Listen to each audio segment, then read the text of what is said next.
I'm going to assume for tonight that you have a Google account and that you're familiar with getting into Google Drive. Just a reminder, real quick, if you have a Gmail account, you can log into your Gmail and very quickly look at the little top grid in the top right hand corner. And that opens up all the Google tools, and you can click on Google Drive, and that brings you to a collection of online tools that Google offers, very similar to Microsoft Office, but this is all in the cloud. And when you hit on New, you can go to Google Slides. That's the tool we're going to be using tonight. There'll be another tool that we use as well. I believe Google has snatched them up as well. The name of the tool is Pixlr, Pixlr. And I have the website right here. It's just pixlr.com. It is not ER. That's a different site. Okay, thank you on the note on the size of the screen. So I've typed into the chat in YouTube Live the name of Pixlr just so people don't accidentally slip a E in there when you're spelling Pixlr. Let me make the size larger, and I'm going to do the same thing on the comics page. Okay, I increased that by size, but it doesn't look like it got any bigger. We'll see if that gets any bigger. No, it actually looks like it made the top tools bigger, but it didn't make the actual screen down here bigger. What I may be able to do, I can park the menu every once in a while. So let me see, do I need the menu for anything? I don't think I need the menu for anything right off. When you're in Google Presentation, you start off with a starting slide that has some text on it. And one of the first lessons you'll want to teach learners is that there are boxes that hold all the items you're going to put in your presentation. When I click on the border, I select the entire box. In this case, it's a text box. And I can click on the border of this box down below. That is another text box. If I click inside the text box, it's a subtle difference, but I will see a blinking I-beam pointer inside of the box, as well as the box being selected. So the difference is if I click inside the box, I get a blinking I-beam, whereas if I just click on the border, I'm just getting the box. Notice that there's no I-beam. That's a really important difference, because if I want to move this box around, I need to make sure I'm grabbing the outside of the box. Whereas if I click in the middle and try to drag around, right now I'm clicking and dragging with my mouse, and you'll see that nothing's happening. And that creates a big frustration for learners until they realize it's the outside edges that they have to hold on to. Now, for those of you who've worked with graphics before, you're aware that these little boxes are different from the edges. So if I click on one of the boxes, that actually resizes my box. And I didn't really want to resize it, I just want to move it. So teaching the difference between these handles, is what they're called, and the edges is an important difference as well. So start off by teaching the difference in Google Presentation between grabbing an edge if you're going to move something, clicking inside if you're going to type something, and then clicking one of the handles and dragging to resize. And the ones on the side will only go left and right. The ones on the bottom will only go up and down. And the diagonal corners will allow you to change both the horizontal and vertical aspect of this as well. Later on, we'll play around with text and see how this little top dot can help us get some special effects in there too. But right now, I don't want all this text and stuff on my screen. I want to make a comic. So what I'm going to start off by doing is clicking on the edge of a text, and if I just hit the backspace or delete key on my keyboard, that goes ahead and deletes it. And I'm going to do the same thing with the other text box. I'll just click on the edge and I'll hit backspace on my keyboard, and that deletes that. Now with a nice clean blank slate, I can come over here to the left-hand panel where you'll see I have two slides already done. I'm going to show you the first one here in a few minutes. But with a blank one, I encourage students to go ahead and make a copy of this. And you can right-click on a screen on the left-hand side, and you get this whole menu over here where we could say duplicate slide. Now, if you're on a Mac, I believe you can right-click with, I think it's a command click or a control click. When you duplicate a slide, it does just that. It makes another copy of it. Having a blank slide down at the end where you can always come down and start with a clean slate, students find that handy because they don't have to go back and delete everything off with a new slide. So if I go, I'm going to pull the menu back up for a moment. If I just went in to slide and went new slide, you can see how that's different from that blank slide we just made. I have to go ahead and delete these text boxes again. And for some students, it's not a big deal. But for students who just really get into their work and they want to get going, that's an extra step they have to take. So let's take a look at the sample comic I did. I want to see if I could make that full screen. I don't think I'm going to be able to make that larger. Let me preview, see what that looks like. Yeah, that is a little small. Let's see if I can make it larger on the screen. Oh, I can zoom in like this. All right, that'll... If I zoom in... I'm just trying to get this zoomed in enough so that people can see it on the projection. I think this might work well. And I just moved that cloud out. I just have to scroll around a little bit more. But I think that should be larger for everybody to see. So let's go take a look at the panels. Notice how in this panel I have a border around this frame. And it's got little angles on it and everything else. And this next border has kind of rounded edges. And I've also set up things like speech bubbles. Actually, these are speech bubbles over here. This is more of a thought bubble. And I even have things where the thought bubble kind of overlaps the panels. You know, you'll see that in comics all the time. There's all kinds of features of how the different panels interact with each other. And we have a lot of variability of what we can include with that. Notice also how I have the same image being used a few different times. For instance, here's my turtle over here hanging out on the beach, but I've also got my turtle over here pointing out that reading is kind of important. And changing the orientation, changing the size, and a few other features are things that are going to be very important for our learners to be able to do. And we also have things like, how did I get this rabbit looking like he's coming out from behind some story event that was in here? No, that might be a great question to ask some learners. What happened in this race? We started a race up here. How do we know how it ended? We didn't tell the story. Well, you can see the turtle over here is alluding to a story. This banner over here is taking the place of the actual story and a little advertisement for reading. And then we can kind of see the end results of the classic story that I'm sure many adults have already heard. So you don't have to put down all the details in a comic, and that's kind of the nice aspect of teaching literacy through comics, is we just want to hit the main parts. You could almost think about this as translating into the key sentences in every paragraph. What's the main idea of each paragraph? So if you can take a look at each frame of your comic from the perspective of a paragraph, that may translate well into writing when a student transitions from comic writing to actual, typing up a paper or writing up a paper by hand. So let's go to a new page. Let me just check to see if there's any questions on either chat.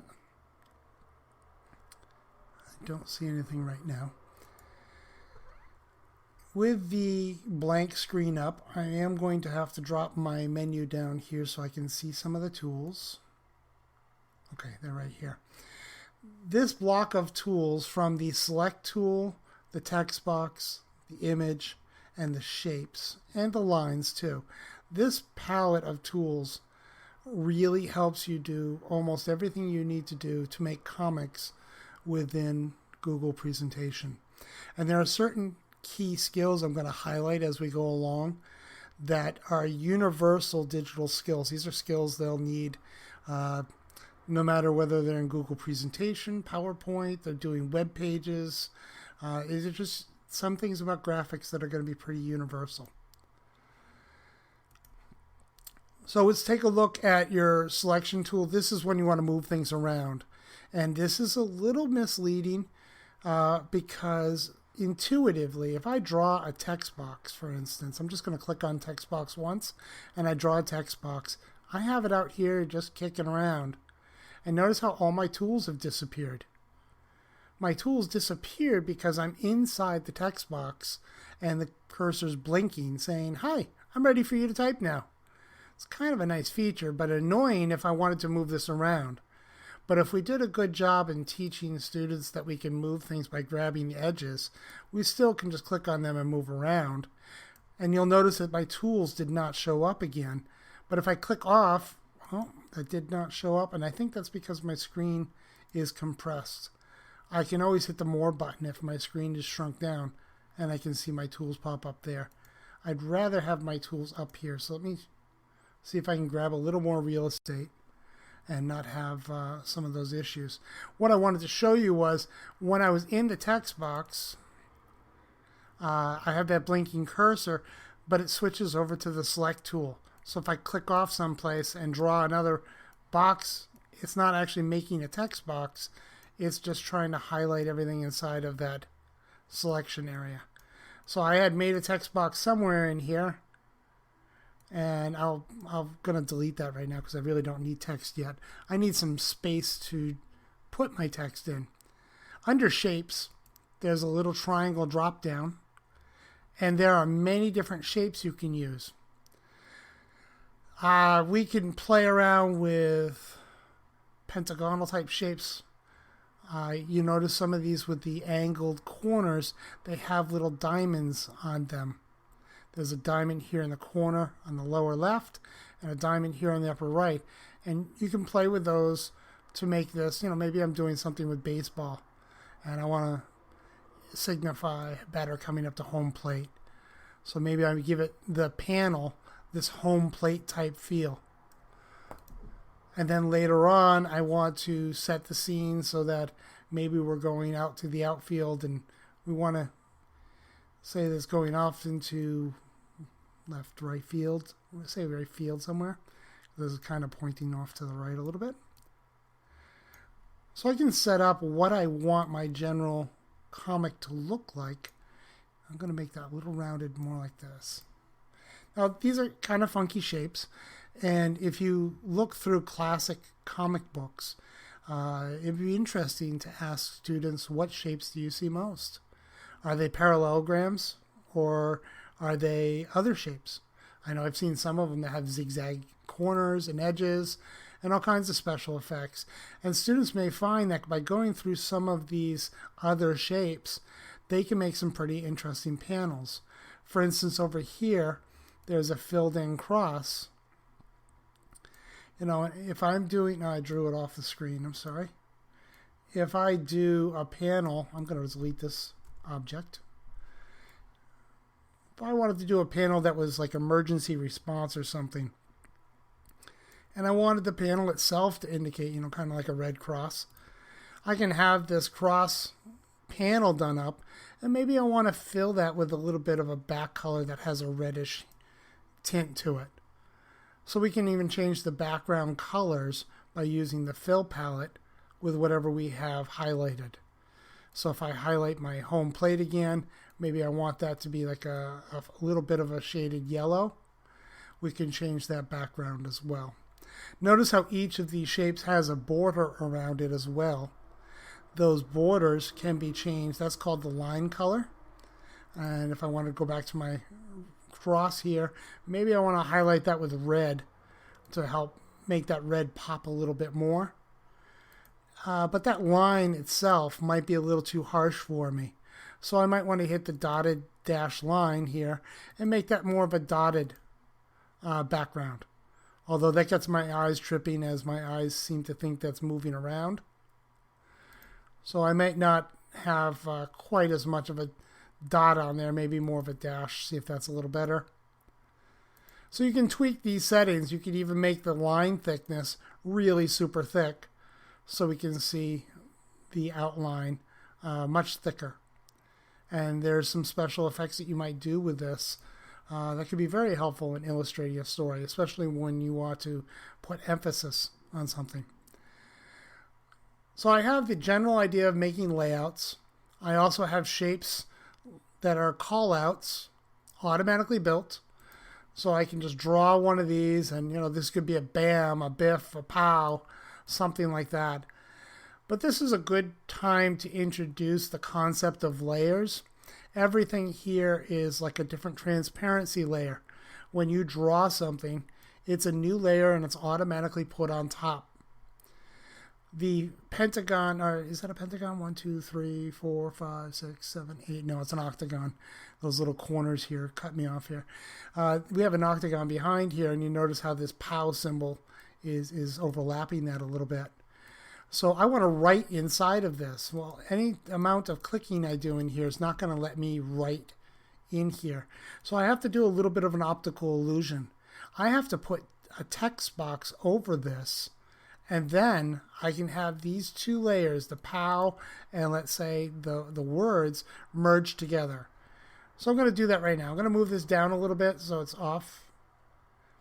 And I'm going to click my text box. And I'm just going to make a general box in here. Don't worry if it doesn't fit. And I'm just going to write in capital letters, POW. And we'll do like a typical Batman type thing. And of course, you have to look for decent fonts that represent your comic the way you'd like it. I'm going to stay with the default right now just due to time constraints. But I don't think I would use this font in a comic. It just doesn't have enough character for me. I want it to have a little bit more curvy edges and stuff. But you notice how I have the text selected here. I can put bold on it. I can change the size. This is just like a word processor. If you go too large, you may have to grab the handles on your text box and make your text box container a little bigger. So that POW is almost about the size I want. And if I'm clicking and dragging with my mouse and it's not quite lining up the way I want, a nice trick to share with students is if you use your arrow keys on your keyboard with the text box selected, this is with any object by the way, I'm going to click my left arrow key once and you'll see it move. It just moves a little bit, and then the up just moves it once, down, right. And I can just hold it and have it slide across the screen. So your arrow keys can be very helpful in helping you nudge things just a little bit, especially for people who struggle with mice. We have some people who have some coordination issues, and using the keyboard keys, the up, down, left, right, is helpful in placing graphics. Now this call out, this POW star symbol here, it looks like it's a little tilted to the left, and I'd like my text to do the same. So I'm going to grab this circle above the POW, and I'm going to just tip this a little bit to give that POW a little bit of an angle to it. There we go. Now I got a little bit of a POW in there. That might work a little, but POW, I want some emphasis on that, so I'm going to fill that. Let's put a nice yellow behind it. And the line color, I want some purple in there just for stark contrast, and I'll make that a little thicker. There we go, just a little bit. Now we're looking kind of like an old-fashioned comic coloring scheme here. Maybe they wouldn't use quite the purple here that I've done, but it's definitely a contrast. But the problem is if I move my starburst out of the way, POW's still sitting there floating over here, and I want them to be together. Now I had them lined up pretty nicely. I want to show you another trick. This is used in most of the applications that work with graphics. If I have an object highlighted, in this case I have POW, and I hold down Shift on my keyboard and then click on a second object, it will highlight both of the objects. It's not really clear because POW is really close to this, so I'll click over here on this cross so you can see how this works. I'm still holding Shift on my keyboard, and I'll click over here and you can see how it highlights that cross and these other two shapes. But this is like a toggle. If I shift and click on this again, it turns it off and on. So I'll have it join the group. I am holding Shift and I click again, that turns it off. So I can select individual graphic items by holding Shift and clicking on each one. The challenge might be with the layers, and depending on what you're trying to click, things may get a little hairy. And that's why I encourage students, don't worry about alignment yet. Just get your layers spread out so you can click on them. And I encourage people to remember you need to click on the edges, not in the middle. Let's demonstrate this. If I click in the middle of POW, and now I hold Shift, oh, it's smart enough to figure that out. I've had some situations, maybe it's when I click on the text second. Let me try that. There's the call out. Now I'll hold Shift and click in the middle. It did assume that I want the whole interior. That has not always been the case. I've always tried to play it safe and hit the edges. So that's neat that it does both. I have both highlighted. I want them to align now. Up here on the menu, there's an arrange option, and I find this so helpful because I can arrange this by centering it horizontally, and then I can go back up to arrange with them still highlighted and go to middle. And immediately it aligns things up so the middle of each image is centered as you might expect it to be. So this arrange with the alignments is very nice to combine shapes. Now both of these are highlighted. I'm going to highlight them again. I just drew a marquee select around them. That was with the select tool. I just drew a box that kind of encompasses most of the image, and that grabs both of them. I would like very much for these two to become one shape. So if I go up under Arrange, and I come down here to Group, they have a shortcut stroke here, but I haven't found that to be much of a shortcut. Anytime you have to hit three characters together, that doesn't seem like much of a shortcut to me. So I'll hit Group. I now have this POW, so I can click on it. I'll click off and click back on just for once so you can see how this works. And I just demonstrated something I didn't want to show you yet. I will click and drag on it, and you can see it moving. But as I illustrated just a second ago, if you have the item clicked and you click a second time, it automatically thinks, oh, he must want to edit this a little bit. So it automatically suspends the grouping for a little bit so that maybe I can move things off a little bit. If I did that as by accident, I want to remind you that Control Z, holding down the Control key on your keyboard and pressing the letter Z, is your undo feature. You also have a little undo button up here. So if you ever make a mistake like that and you accidentally drag something apart that you didn't want to take apart, you can undo that and it'll be back together again. I'm going to shrink this POW down. And notice how the text isn't changing with the resizing. So that's kind of important. And students may get a little frustrated with that. What they can do is simply double click inside the text, and then they can go back up to their text settings and change that down. So maybe I have to change it to a smaller size than I wanted because I wanted my starburst to be smaller. So I'll shrink this down. All right, I'm getting a smaller POW. So it's important to realize that not all of the characters are integrated as graphics that can be automatically resized together. And that might be a little counterintuitive. I think part of the problem right now is my POW did not include my exclamation point when I changed the size. So let me change the exclamation point back down. There, now it's playing like it needs to be. If anybody has been trying some of this on their own and they've encountered some problems or difficulties, please share those as well so we can try to talk about those. So I've got my POW shape, but I need a character in my scene. I had background scenes and everything else. So this is a chicken and egg situation. Do you want to start with the beach scene in back, or do you just want the characters out there? I started personally with the characters, and then I said, well, what do I want them racing? And I figured, I'll just put the beach scene behind that. Again, each student will have different ways of doing that. There are two ways I'd encourage you to do the image searches. One of them, inside of almost all the Google tools now, under the Tools menu, is an item called Research. Before I hit that, though, I'm going to go back down to my second slide. I go to Tools, Research.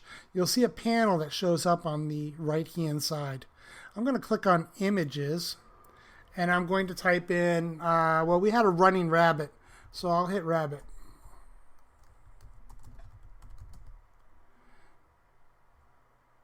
And there's some rabbits. I don't see too many of them that look like they're running, so maybe I'll try a running rabbit. Running rabbit. All right, well now I get an icon here I might use. Maybe, this one looks kind of good if it was running away from a wolf or something. So students will have to pick through some of this. Now, this particular search, one of the nice things about this is that a student likes an image, they can just click on this image and drag it over. And that's it. Now they have to resize it.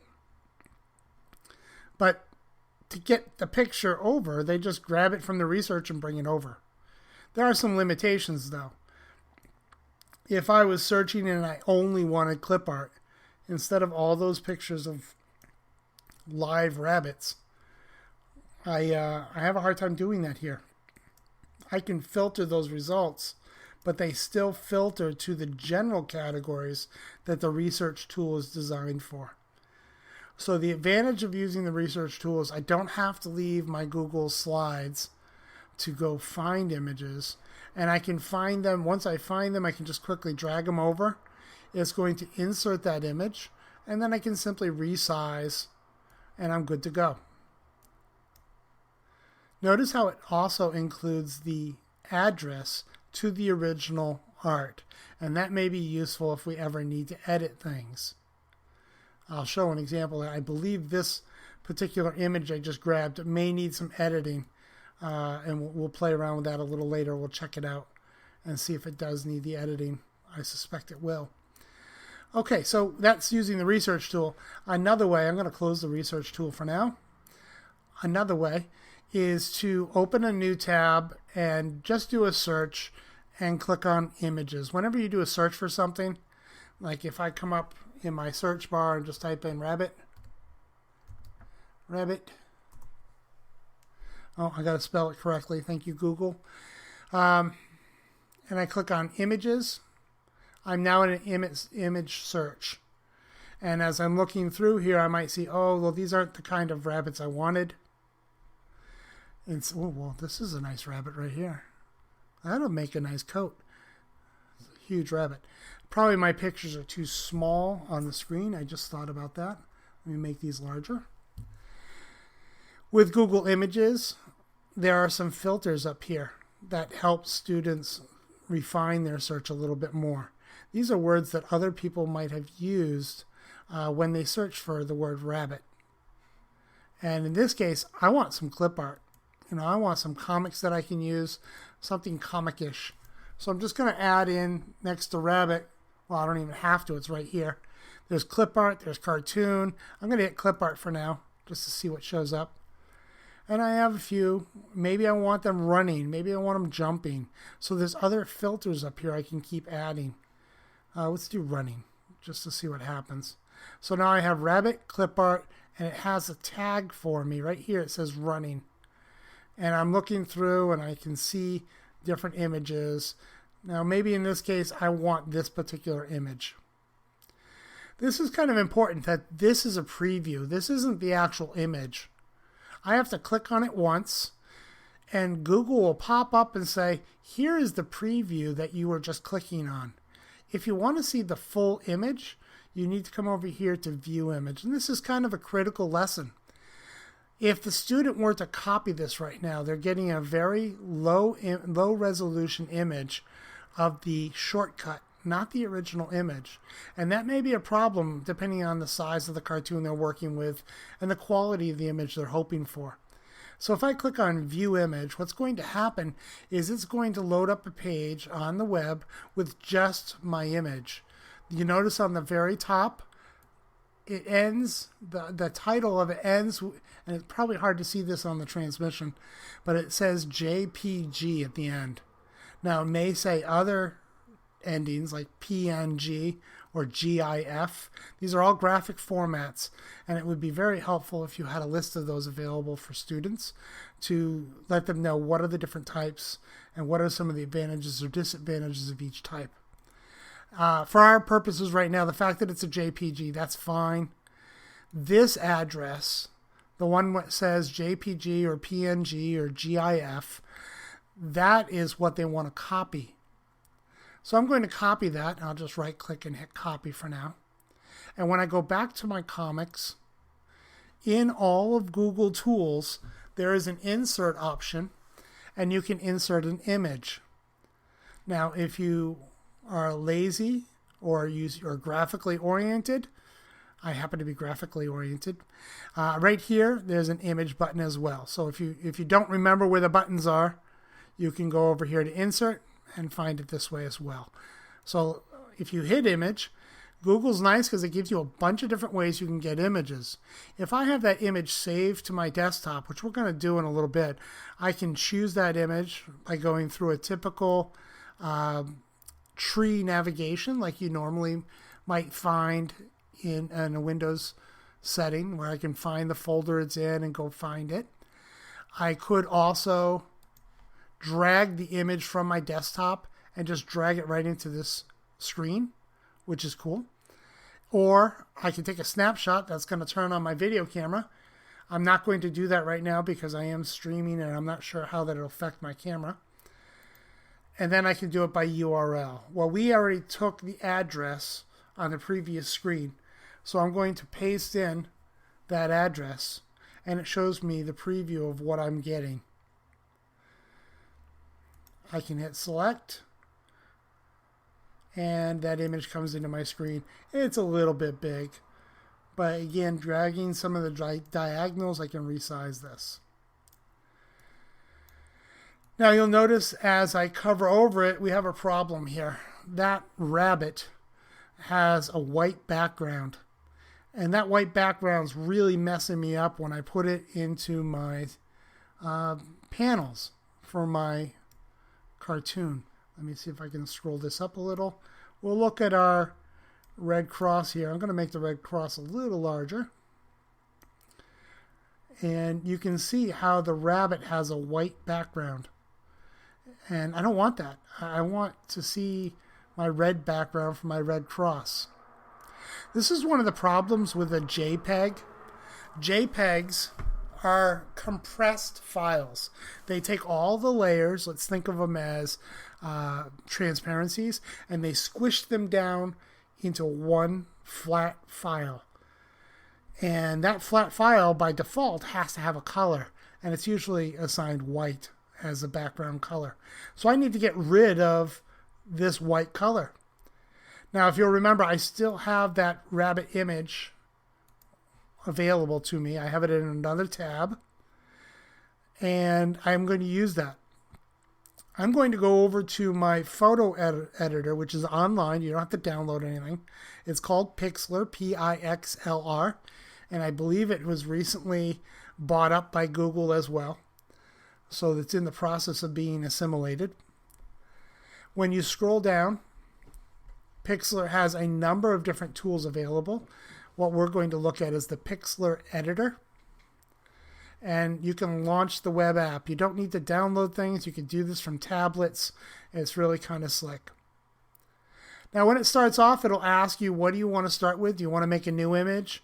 Do you want to open an image from a computer, open it from a URL. In this case, I already have the address to the original image, so I'm going to click on Open Image from a URL. It's going to ask, what is the URL? Well, fortunately, I've already copied that. If I need to copy it again, I can go back to the image and copy it from the address bar. With that image pasted in, I hit OK, and it's going to load for a little bit, and you'll see that it has my rabbit. Now, the rabbit still has that white background and everything else, and I want to introduce you to one of these little tools over here. It's called the magic wand. This is really a neat tool. When I click on it, it highlights a whole area that fills that color. So if I click on this gray ear, it highlights all the gray that is connected within the lines that are drawn. So I click on the pink here on that nose. It only selects the part inside the nose.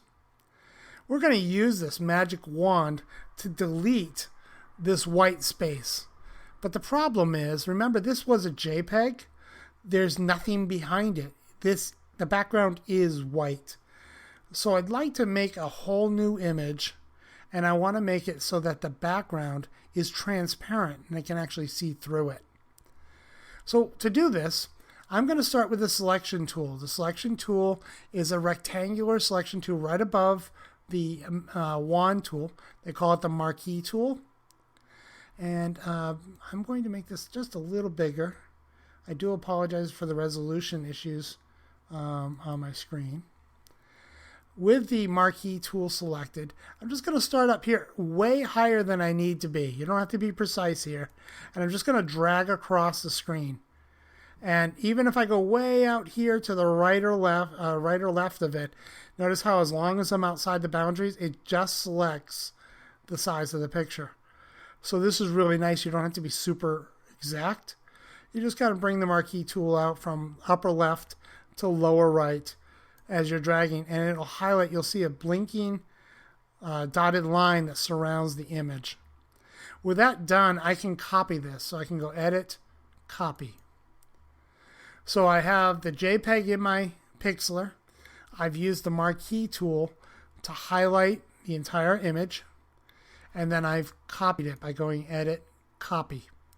Now what I'm going to do is go File, New Image. And with that, I'm going to say, create the image from my clipboard and make sure it's transparent. These two checkboxes are vital, and this is going to do a lot of work for us. So I've got the JPEG in there, I've highlighted it, copied it. Now I'm going to make a new image from that copy. I've create image from clipboard, and I click on transparent.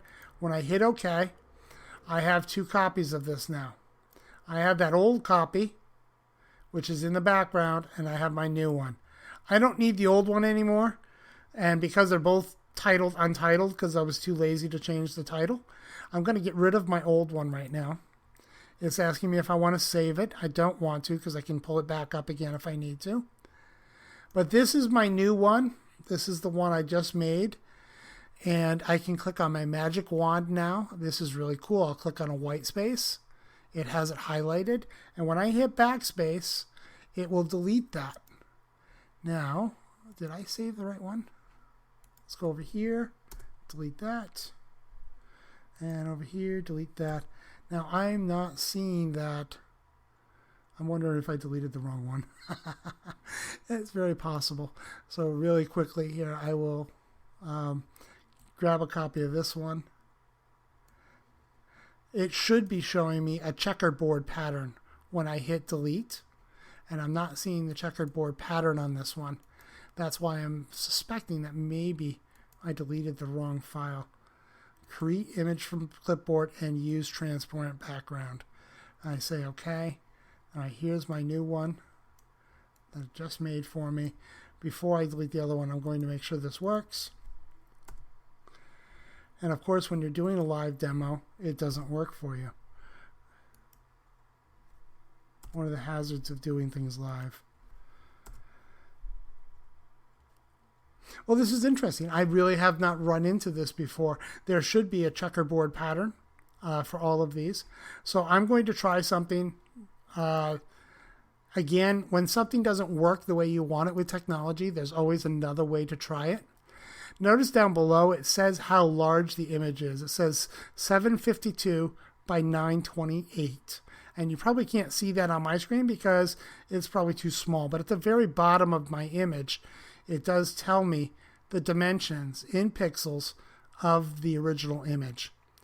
So what I'm going to do is I'm going to go File, New Image, and this time, instead of from Clipboard and everything else, I'm just going to click on Transparent, and I'll say OK. Now I can see that it has checkerboards. All right, that's what I wanted. I wanted a transparent background, the same size. Since this Untitled currently has the focus, I'm clicking on it right now. If I go Edit, Paste, I'd be curious. Haha, it does put it in there. So now with my magic wand tool, I should be able to click on this. And it deletes as expected. So again, learners will sometimes get frustrated that something doesn't behave the way it should. And that's one of the hazards we have to be careful of when we teach strictly procedures rather than what are we trying to do with the procedures. I knew I wanted a transparent background. But when I was going through my normal routine of trying to get a transparent background, it wasn't working correctly. So I said, all right, let's just start a new image with a transparent background. And I'm just clicking on all the little white spaces I see, and I'm hitting backspace to get rid of him. I got to get rid of his armpit here. There we go. Now I did notice a little bit, I don't know if you saw that on your screen, he has two little whiskers on the outside of his face. It almost looked like a bubble of some sort, but the white went out of there.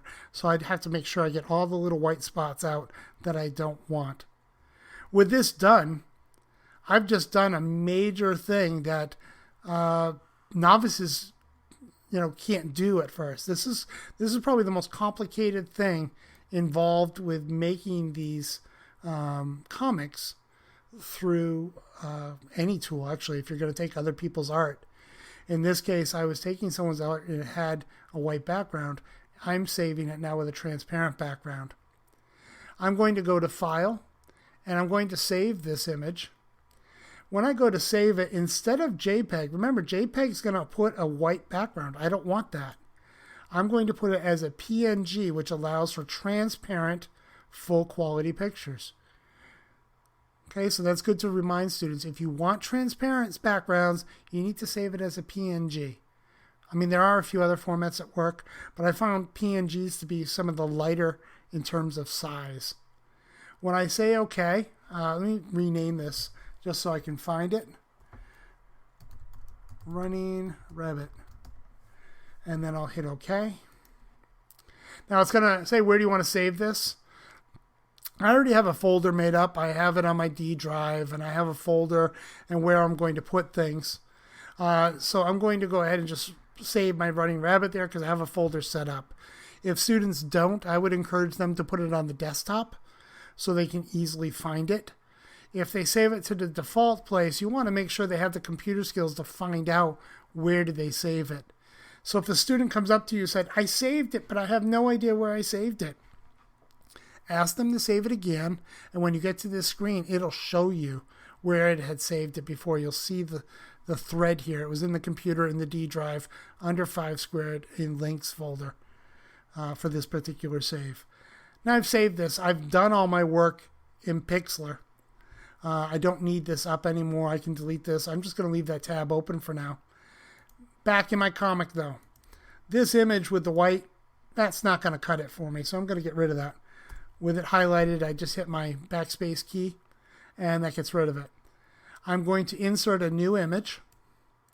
This time I'm going to hit Upload, and I'm going to choose an image to upload. Now, fortunately for me, it already remembered the folder I had used before, because I have that set up for my files for this particular demonstration. And here's my Running Rabbit down here. I'll hit OK. Now, for students who have it on their desktop, they may, if they're comfortable with Windows, just have an easier time sliding the window over and dragging it right in on that scene that said upload. You'll notice that now when I put my rabbit in here, this rabbit's distracting. When I put my rabbit in here, he no longer has that white background.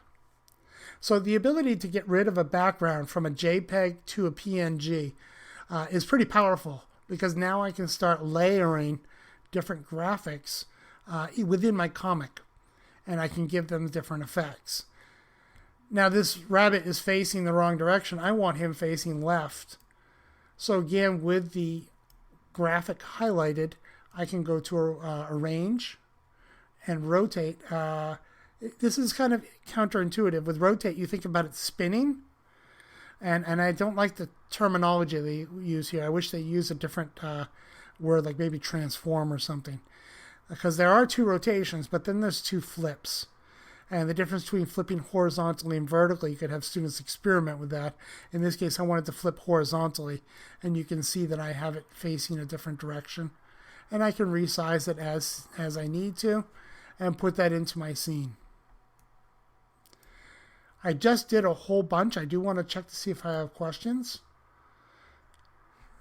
And not seeing any yet, but I know there is a delay on the feed as well. So if you do have some questions, please be sure to put those in, and I can try to clarify anything on that. So we've done, I'm going to go back to my original. We've got the idea of how we make an image, how we flip it around, how we get rid of the background. Oh, I know something we haven't covered yet that students are going to need. I'm going to pull my rabbit with the background over here, and I want this POW. Let's pull that POW over here. I want this POW to be on the front. Right now it's behind my dog figure here. I don't know if that, no, it's a rabbit. So I click on my POW, and I have to go up here to arrange, and under order, I can say bring that right up to the front. So again, with the item I want to be on the front, I can bring it forward so it overlaps and covers over my image. I also could do that one layer at a time. So I can send this backward one layer, and what will happen is that it moves it one layer behind the last image that was put in. And if you remember right, that was my rabbit down here. So you can see how the POW is behind the rabbit I put in, but it's still above the other rabbit that was put in much earlier. So there's a whole layer system here, and the arrange order allows you to move things to the front or back. That is really important for if somebody decides they want to do their frame after they've done some images. Maybe they want to see sizing, whatever else. I'm going to draw my frame right here. Okay, there's my picture frame. I wanted that as my cartoon frame. But I can see that the POW isn't quite giving it the pop. It's behind the frame. So I can right click on that frame and go to order, and I can send it back. Or with the frame highlighted, I can come up here to arrange and order. So right click also lets you get there as well. Now I hit send it back, and now you can see how that POW almost looks like it's popping out. It gives it a little bit of a cartoony in your face type thing. Little things like overlaps have huge amounts of power in comics, and that's something to share with students as well. How just a little bit of an overrun like that can make a big difference. So we have layers, we have the background images, how to get rid of those. Other things here. Oh, speech bubbles. We talked about how to get them combined. I did it with an action type call out. And I'm sure if you've been playing around while I've been talking, you'll see there's a number of different call outs involved. I usually use the square one like this, or the call out that has kind of rounded edges like this one for statements, for things people are saying. And then I'll use the curly Q one for thoughts, because that's more of a thought bubble. But of course, People may want to use different callouts for different things. I don't believe there's a standard. If anybody has a standard, that would be cool to know too. And then there's some ones with really rigid edges. I use those more for my exclamations. And remember that you have a little circular button on top where you can change the alignment of that call out before you put your text in. And that might help you change some of the angles and stuff. So again, based on the time available, I just wanted to make sure we had some of the basics. How do you get images in? We talked about doing that with tools, going to research, or just doing a regular Google search for an image and ensuring that students know the difference between a shortcut image and going to the full image and getting the URL where it actually has .jpg, .gif, or .png on the end of it. There may be a few other file types that they may encounter as well. With that address, that's what I'm going to insert when I go to Insert Image. And this is a standard for all Google tools. In fact, it's pretty much a standard for any online cloud-based system. If you're going to add graphics in, you are almost always going to want to go right to the image address itself. And then, of course, we talked about Pixlr, doing a lot of heavy lifting here for trying to get the background. This might not be something I teach people in the first lesson. I wait until they encounter something with a white background. Then I may sit down and I may walk through it and do it with them first. And then I'll have them try it with a different image and see if they're capable of doing that. Having a sequence of steps printed out could also be helpful. You know, step 1, do this. Step 2, do this. The downside of those procedural steps is that sometimes, as you saw with my example, the steps don't always work. In which case you have to know what those steps are trying to do. So I always try to start from that conceptual level first with me doing all the steps. And then I, get them to start jotting down some step ideas they have. And once things are in, remember you can change the layers, you can change the grouping and the alignment. This cartoon, I'm going to change the size of this a little bit because it is kind of big. And I need the magnifying tool. And I'm going to make it smaller. Oh, this is too small. This cartoon that I did up took me about an hour. So it does take a little time. And the more students use the tools and get used to plopping things in, taking the backgrounds out, and things like that, a lot of the time it took me was really finding the right rabbit I wanted. It took me forever. I was debating which rabbit do I want, knowing that I couldn't find a tired or exhausted rabbit that exactly matched. So I found that one that was, close enough in color shading, and it worked for my story. Well, I'd like to thank you all for joining tonight. If you'd like to be able to try next week to join through the Google Hangout and participate with live voice, that would be really cool. If you're enjoying it just as a viewer, that's fine too. I'm going to stop sharing right now.